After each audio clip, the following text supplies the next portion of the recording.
রংধনু ফুলের বাগান থেকে ফিরে আসার পরও ছয় বন্ধুর জীবন আর আগের মতো ছিল না। প্রায় প্রতিদিনই সেই জাদুর বাগানের কথা মনে করত। কখনো তারা আকাশের রংধনু দেখলে থেমে যেত, কখনো বাতাসে ফুলের গন্ধ পেলেই মনে হতো যেন সেই গান গাওয়া ফুলগুলো আবার ডাকছে। কিন্তু সবচেয়ে রহস্যময় জিনিসটা ছিল সেই পুরনো হলুদ মানচিত্র। যেদিন মায়েরা বুকশেলফে লুকানো মানচিত্রটা খুঁজে পেয়েছিল, সেদিন থেকেই যেন তাদের জীবনে অদ্ভুত সব ঘটনা ঘটতে শুরু করেছিল। ফিরে আসার পর এক রাতে মায়েরা আবার মানচিত্রটা খুলে দেখে অবাক হয়ে গেল। আগে যেখানে ফাঁকা ছিল, সেখানে এখন ধীরে ধীরে নতুন কিছু আঁকা ফুটে উঠছে। নীল রঙের পাহাড়, ঘূর্ণায়মান কুয়াশা, আর এক কোণায় জ্বলজ্বল করছে অদ্ভুত কিছু শব্দ। নীল পাহাড়ের লুকানো রাজ্য। মায়েরার বুক থক করে উঠল। সে তাড়াতাড়ি সবাইকে ডাকল।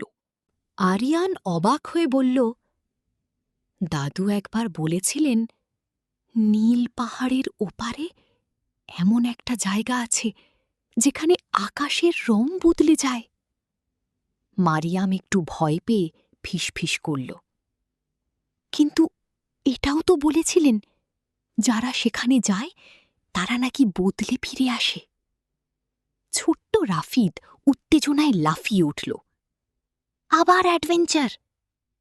তানজিলা মানচিত্রটার দিকে তাকিয়ে ধীরে বলল, আমার মনে হয় মানচিত্রটা আমাদের কোথাও নিয়ে যেতে চাইছে।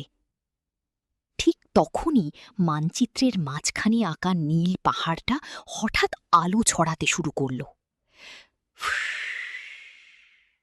ঘরের বাতাস কেঁপে উঠল, জানালার পর্দা উড়তে লাগল, আর মানচিত্রের নিচে ধীরে ধীরে ভেসে উঠল আরেকটি লাইন, চাবি খুঁজে না পেলে দরজা খুলবে না।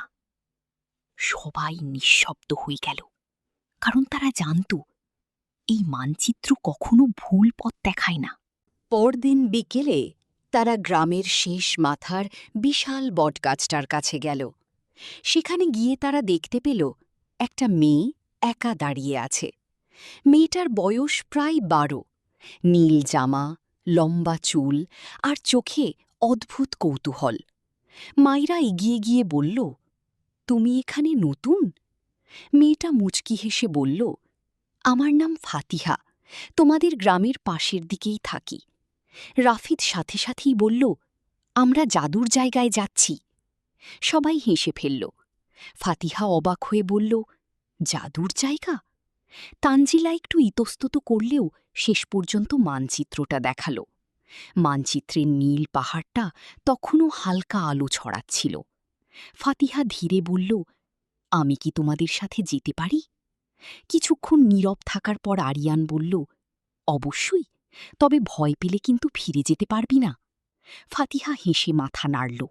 ঠিক তখনই রাফিদ চিৎকার করে উঠল, এই দেখো, এখানে আলো জ্বলছে! সবাই দৌড়ে গেল। মাটির নিচে সত্যিই কিছু একটা চকচক করছিল। তারা মাটি খুঁড়ে বের করল একটি পুরনো পিতলের চাবি। চাবিটার গায়ে অদ্ভুত নীল চিহ্ন আঁকা ছিল। মারিয়াম ভয় পেয়ে বলল, আমার মনে হয় আমাদের এটা না ধরাই ভালো। কিন্তু মায়েরা ফিসফিস করে বলল, না, এটা কোনো সাধারণ চাবি না, মানচিত্রে এই চাবির কথাই লেখা ছিল। হঠাৎ বাতাস কেঁপে উঠল, বটগাছের ঝুড়িগুলো নড়তে লাগল। গাছের গোড়ায় ধীরে ধীরে একটা দরজা তৈরি হতে শুরু করল। দরজার ভিতর থেকে নীল কুয়াশা বের হচ্ছিল, আর ভেসে এলো রহস্যময় কণ্ঠ, শুধু একতাবদ্ধরাই প্রবেশ করতে পারবেই। তানজিলা হাত বাড়িয়ে বলল, সবাই হাত ধরো। 7 জন একসাথে হাত ধরল। তারপর তারা দরজার ভিতরে ঢুকে পড়ল। দরজা পেরিয়েই তারা যেন অন্য এক জগতে চলে এলো। আকাশ হালকা বেগুনি, রূপালি ঘাস বাতাসে ঝলমল করছে। দূরের পাহাড়গুলো নীল আলো ঝরাচ্ছে। চারদিকে ভাসছে ছোট ছোট আলোর গোলা। ঠিক তখনই সবাই বুঝতে পারল তাদের এমন সব জাদুশক্তি তৈরি হয়েছে যা তাদের অজানা ছিল। মাইরা আর তানজিলা বাতাসের ওপর ভেসে উঠতে পারছে। কুলসুম গান গাইতেই ফুলগুলো জ্বলে উঠছে। আরিয়ানের মার্বেলগুলো নীল আগুনের মতো আলো দিচ্ছে। মারিয়ামের চারপাশে অদৃশ্য সুরক্ষা বলয় তৈরি হচ্ছে। রাফিদের হাতে থাকা চাবিটা কম্পাসের মতো পথ দেখাচ্ছে। ফাতিহা অবাক হয়ে চারপাশ দেখছিল। হঠাৎ দূরের পাহাড়ের চূড়ায় একটা বিশাল কালো ছায়া দেখা গেল, আর সাথে সাথে পুরো রাজ্য কেঁপে উঠল। তারা এগিয়ে যেতে লাগল। কিছুক্ষণ পর পৌঁছালো এক বিশাল নদীর সামনে। কিন্তু নদীতে পানি নেই, পুরো নদী ভরা সাদা মেঘে। হঠাৎ আকাশ কাঁপিয়ে এক বিশাল ঈগল নেমে এলো। তার চোখ দুটো বরফের মতো নীল। ঈগল গম্ভীর কণ্ঠে বলল, এই নদী শুধু তারাই পার হতে পারবে যারা কাউকে পিছনে ফেলে যাবে না। ঠিক তখনই মেঘের ভেতর থেকে কালো ছায়ামূর্তিগুলো বেরিয়ে আসতে শুরু করল। তাদের চোখ জ্বলছে লাল আলোয়। মারিয়াম ভয় পেয়ে গেলেও এবার পিছিয়ে গেল না। সে তার সুরক্ষা বলয় তৈরি করে সবাইকে ঘিরে ফেলল। আরিয়ান তার জাদুর মার্বেল ছুঁড়ে আলো বিস্ফোরণ ঘটাল। নীল আলো চারদিকে ছড়িয়ে পড়ল। মাইরা আর তানজিলা উপরে উঠে নিরাপদ পথ খুঁজতে লাগল। কুলসুম গান গাইতে শুরু করল। তার গানের সাথে সাথে মেঘের নদী ধীরে ধীরে শক্ত হতে শুরু করল।